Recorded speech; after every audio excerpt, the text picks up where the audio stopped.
Hello my dear student, physics की दुनिया पर आपका एक बार फिर से स्वागत है। मैं जूही चौधरी यहाँ पर आज आपको पढ़ाने वाली हूँ इलेक्ट्रोस्टैटिक्स का टॉपिक। देखो, जैसे कि हमारी सेकंड बुक चल रही है इलेक्ट्रोस्टैटिक्स, तो उसके टॉपिक्स में ऑलरेडी आपको charge, properties of charge, coulomb force, electric field, ये सब पढ़ा चुकी हूँ।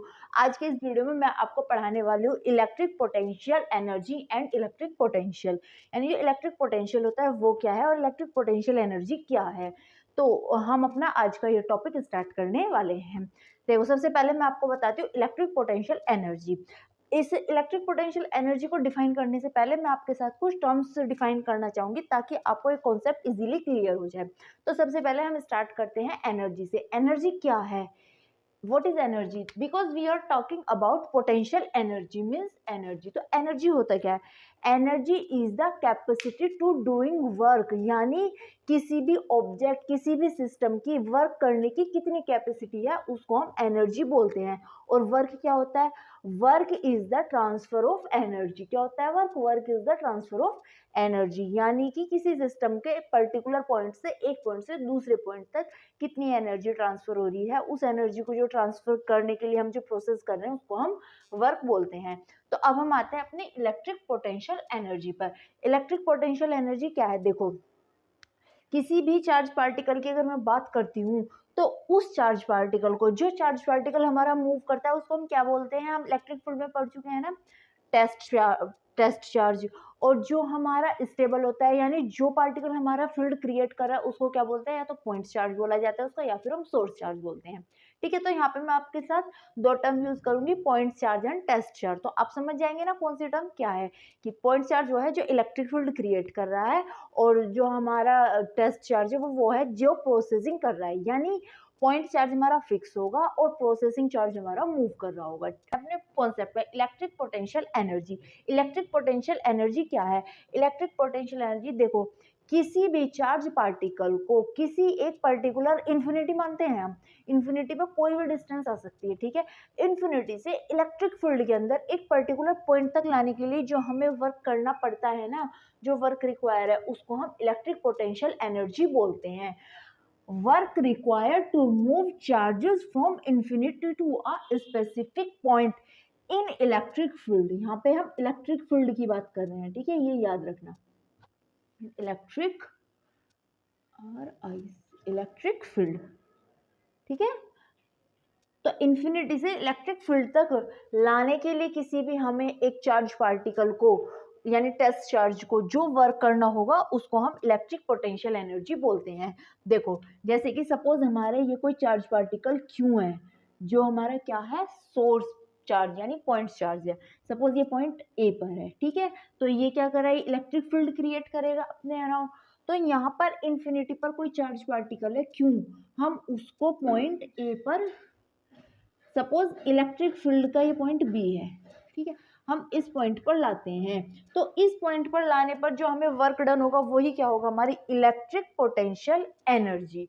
वो हमारा क्या होता है? Electric potential energy. और ये जो हमारी, और ये जो हमारी इलेक्ट्रिक पोटेंशियल एनर्जी है क्या है? ये हमारी प्रॉपर्टी ऑफ चार्ज होती है।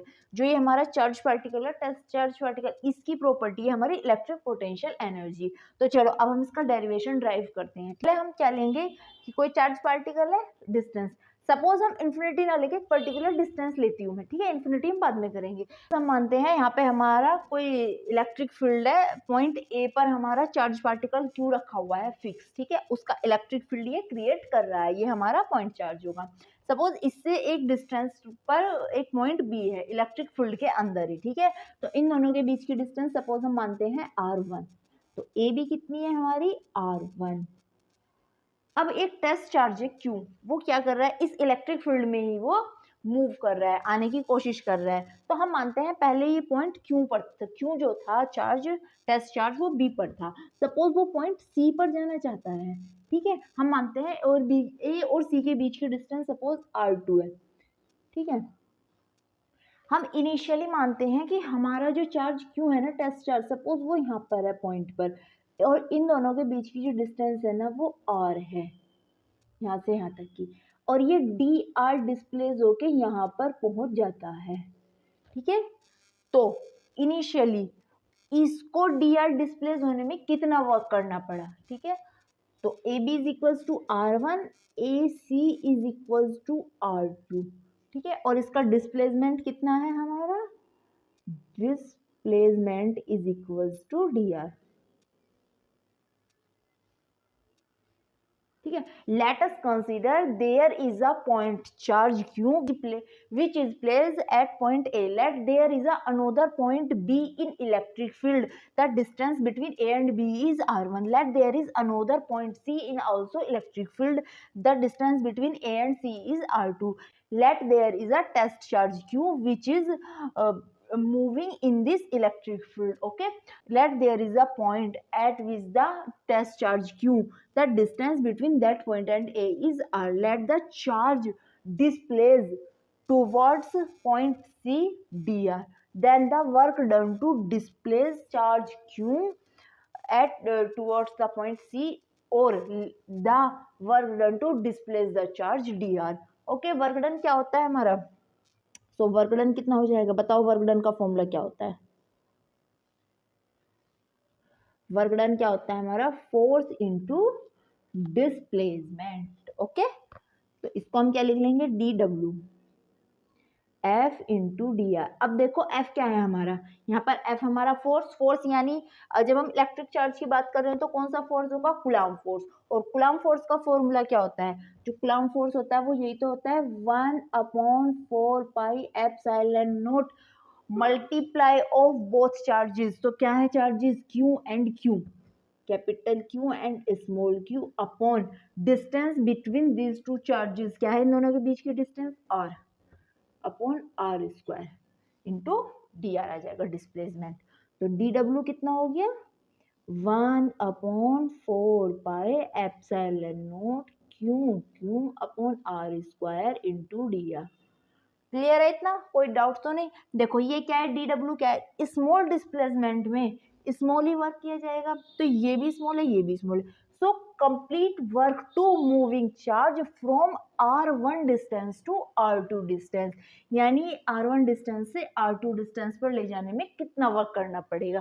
ठीक है, इनिशियली ये यहाँ था, ठीक है, मिनिमम ये यहाँ तक आ सकता है और मैक्सिमम हम इसको सी तक भेज रहे हैं। तो r1 डिस्टेंस से r2 डिस्टेंस पर जाने में वर्क कितना होगा। r1 से r2 डिस्टेंस पे लेके गए तो हम क्या करेंगे, इसको w निकालेंगे वर्क डन, तो क्या करेंगे, इसको इंटीग्रेट कर देंगे। ठीक है, एप्सिलॉन नॉट आर स्क्वायर, इसको इंटीग्रेट करेंगे। देखो अब क्या करेंगे, तो w is equals to, integrate किसका करते हैं, जो हमारी नॉन कांस्टेंट टर्म्स होती है सिर्फ उनका इंटीग्रेशन होता है, कांस्टेंट टर्म्स का हमारे का इंटीग्रेशन ही नहीं होता है। देखो ये जो ये इतने टर्म है ये हमारी कांस्टेंट है ना, क्योंकि 4 पाई एप्सिलॉन नॉट ये एकदम फिक्स है, मटेरियल कुछ भी मटेरियल सिस्टम है उसके लिए। जो हमारा सोर्स चार्ज है वो भी फिक्स है, जो हमारा टेस्ट चार्ज है उसकी वैल्यू भी फिक्स है। तो ये सारी क्या होगी, हमारी कांस्टेंट वैल्यूज हो गई और इनको हम इंटीग्रेशन से बाहर लिख लेंगे। तो 1/4 pi epsilon not capital Q small Q. Clear है, अब इसको इंटीग्रेट करेंगे 1/r square D R. Limit कितनी होगी, इनिशियल लिमिट r1 और फाइनल लिमिट r2, क्योंकि हम r1 से r2 डिस्टेंस पर इसको लेकर जा रहे हैं। ठीक है, तो W कितना हो जाएगा हमारा, 1/4 pi epsilon not, 1/r square को इंटीग्रेट करेंगे तो कितना आएगा, -1/r। क्यों आएगा, क्योंकि इंटीग्रेशन का फॉर्मूला क्या होता है, r2 पावर n dn। अगर हम इंटीग्रेट करते हैं तो 1/n+1 into r2 power n+1। देखो यहाँ पे n कितना है, -2, तो जब हम यहाँ -2 रखेंगे तो -2 + 1 -1 और -2 + 1 -1, तो कितना आ जाएगा, -1/r आ जाएगा इसका इंटीग्रेशन। ठीक है, -1/r। और लिमिट कितनी है, r1 to r2, तो ये वैल्यू कितनी हो गई w की, work done 1/4 pi epsilon not -1/r2 plus 1/r1। अब ये क्यों हुआ, देखो जब हम लिमिट फिल करते हैं तो क्या करते हैं, upper limit minus lower limit, तो यहाँ माइनस साइन है तो ये -1/r2 हो गया, माइनस लोअर लिमिट तो माइनस माइनस प्लस 1/r1। ठीक है, तो r1 डिस्टेंस से r2 डिस्टेंस पर ले जाने पर हमें ये वर्क करना होगा।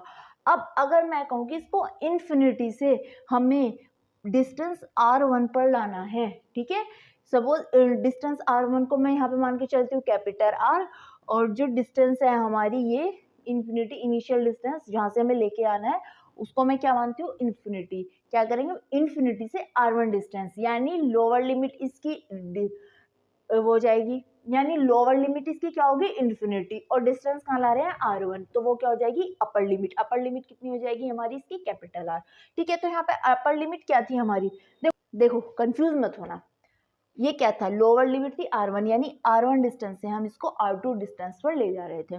तो लोअर लिमिट जो पहली होती है जहाँ से चलना स्टार्ट किया और जहाँ पे पहुंचे वो अपर लिमिट। अब हम क्या कर रहे हैं, इसको इन्फिनिटी से r1 डिस्टेंस पर ला रहे हैं, ठीक है। तो इसलिए इसकी लोअर लिमिट क्या हो जाएगी, इन्फिनिटी, और अपर लिमिट r1, और उस r1 की वैल्यू हम कैपिटल R मान लेंगे, ठीक है।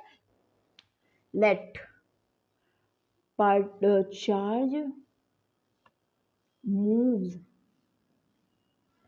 इन्फिनिटी टू r डिस्टेंस, ठीक है। तो अब हम क्या करेंगे, r1 की जगह कितना आ जाएगा हमारा, इन्फिनिटी लोअर लिमिट, और r2 की जगह कैपिटल R आ जाएगा, ठीक है, क्लियर है।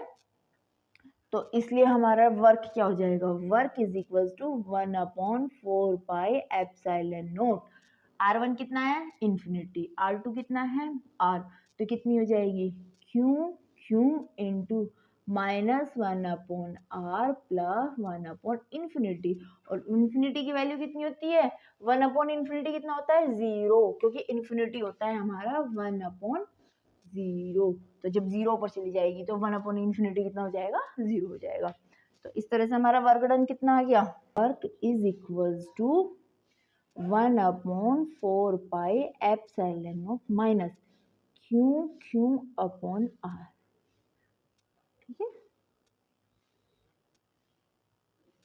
क्लियर है। अब देखो यहाँ पे हमारा वर्क डन नेगेटिव आया, एक पॉइंट याद रखना, देखो ध्यान से सुनो, यहाँ पे हमारा वर्क डन कितना आया, नेगेटिव।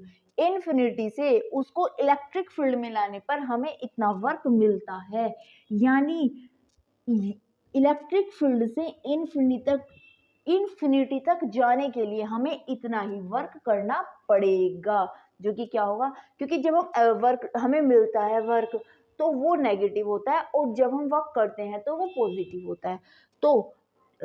तो चार्ज पार्टिकल को r डिस्टेंस से इन्फिनिटी तक लेके जाने के लिए हमें इतना ही वर्क करना होगा।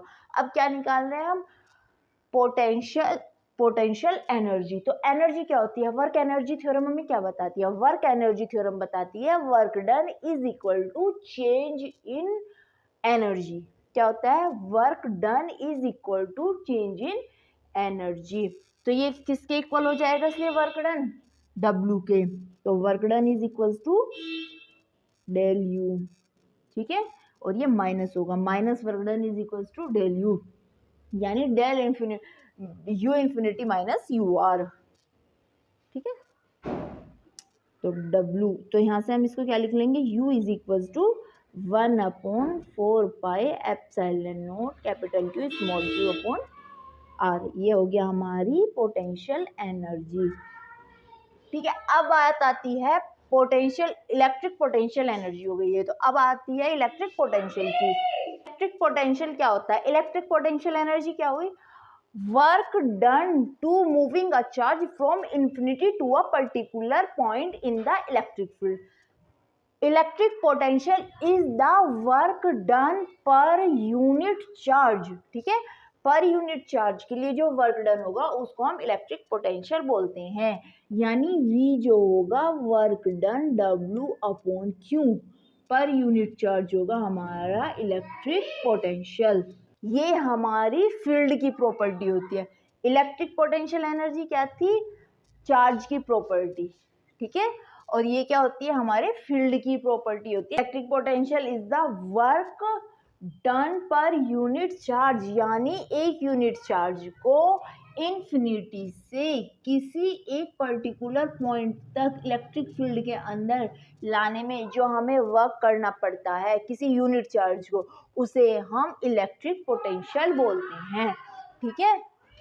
पॉइंट A पॉइंट B और ये इन्फिनिटी से आया यहाँ पे, ठीक है, this is known as the electric potential. तो अब V क्या हो जाएगा, इसलिए V हो जाएगा W work done. Work done कितना है हमारा 1/4 pi epsilon not capital Q small q upon R।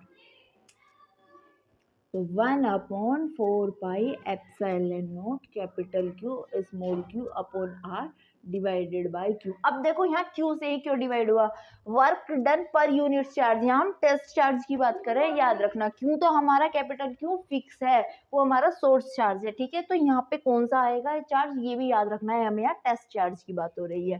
तो V कितना हो जाएगा 1/4 pi epsilon not Q upon R, ठीक है। अगर मैं इसकी बात करूं यूनिट की, तो यूनिट होती है हमारी work done per unit charge. Work की कितनी होती है, जूल पर कूलम यानी वोल्ट्स। क्लियर है। तो ये हो गया हमारा electric potential and electric potential energy. Next, I hope आपको ये अच्छे से समझ आ गया होगा। तो चलिए हम अपना अगला टॉपिक स्टार्ट करते हैं। हमारा अगला टॉपिक होने वाला है relation between electric potential and electric field, ठीक है। Electric potential and electric field के बीच में रिलेशन। देखो बच्चों, हमारा इलेक्ट्रिक फील्ड कितना होता है, इलेक्ट्रिक फील्ड का फॉर्मूला होता है E = F/Q। Force per unit charge is known as the electric field. और इलेक्ट्रिक पोटेंशियल कितना होता है, इलेक्ट्रिक पोटेंशियल हम अभी निकाल के लाए हैं ना। इलेक्ट्रिक पोटेंशियल का फॉर्मूला होता है V = 1/4 pi epsilon not Q upon R, ठीक है। ये R जो डिस्टेंस है वो है, सॉरी कैपिटल Q है, यहाँ पे हमने कैपिटल Q लिखा था ना। और ये वैल्यू किसके इक्वल निकाली थी हमने, यानी V = W अपॉन Q। देखो एक चीज ध्यान रखने वाली थी, ये जो ये वैल्यू आई थी W की क्या आई थी, नेगेटिव वैल्यू थी ना। तो V एक्चुअल में क्या हो गया -W अपॉन Q। अगर मैं dV की बात करती हूँ तो -dW अपॉन Q हो जाएगा, ठीक है। ये दो फॉर्मूले हमें याद रखने हैं इसमें, बाकी आगे का मैं आपको कॉन्सेप्ट क्लियर करती हूँ। अब देखो मैं क्या निकालना है, electric field and electric potential के बीच में रिलेशन। तो सबसे पहले हम कितना होता है हमारा dW = F × dr होता है। F की वैल्यू कितनी होती है E × Q। तो dW कितना हो गया हमारा FE × Q dr, ठीक है। और dW कितना है हमारा -dV × Q। तो -dV × Q = E.dr × Q।